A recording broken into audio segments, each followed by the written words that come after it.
Hi there, I'm Stephen Boylan, one of the buyers here at Eason's, and I'm delighted today to be joined by Mr. Neven Maguire, whose new book, The Nation's Favourite Food, has just been published by Gil Macmillan. Thanks a million for joining us. I'm thrilled to be here, thank you so much. This is the follow-up to the Maclean Restaurant Cookbook that was out last year, which was a fantastic success. And this is looking at the nation's favourite recipes. There's 100 recipes within it. How did the idea for the book come about? Well, it was actually Nikki Howard who is responsible really for coming up with the idea. She works for Gil Macmillan, and she asked me, Neven, what do people ask you at a demonstration? They want to know how to make a roast chicken, how to do a perfect lasagna, how to do simple food, a good vegetable soup. If you get the basics right, then you can cook some beautiful food. It's as simple as that. And you can flex your muscles and experiment. Like there's a chapter on the takeaway, takeaway my way. So it's cook and take away food at home, but much healthier, and of course you're saving money. A lot of money as well.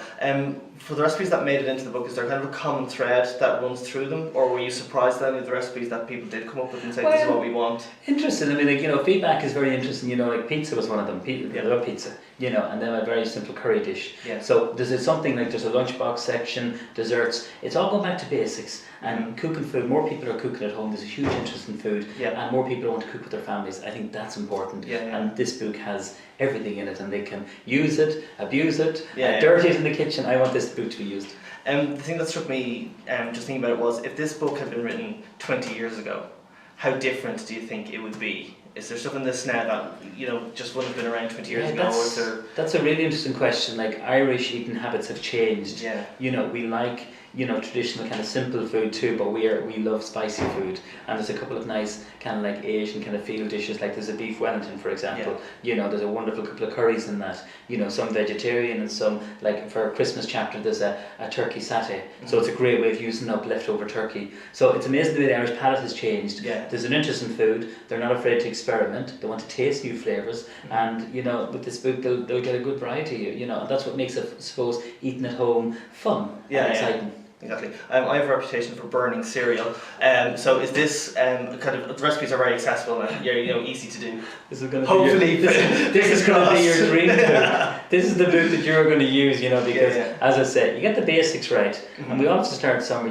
More people just are cooking at home and they enjoy food and they want to entertain or they want to cook for their family and getting their family involved. I think this is a very much a family-friendly book. There's a chapter on kids' lunchbox and bacon and kids cooking and that. I think that's very important because I have a new family now, so I've never cooked as much at home in the last year or two, and to see the reaction, it's just fantastic. So even you will use it and enjoy it. There's no excuse for burning cereal. I don't think so. No, I don't know how it happens. It just does.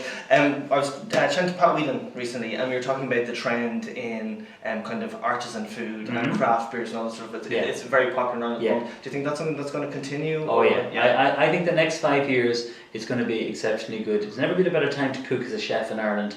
Food, there's an interest in food, there's an appreciation for food. We don't need to be importing as much food from around the world. We have great produce, and it's all about cooking food in the seasons.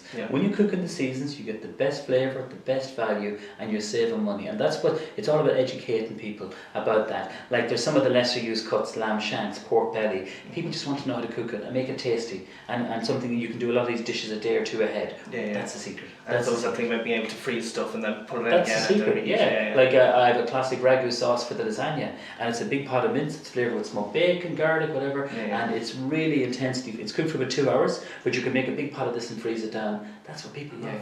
They love things that they can make ahead. They're all busy. Everyone's busy, so they want to cook as much as possible and make their lives a little bit easy. I don't want people stuck in the kitchen for 2 hours every night doing this. Some of these dishes can be done in 20-30 minutes. So there's a quickness to it, there's a speediness, but it's all about sourcing the good produce.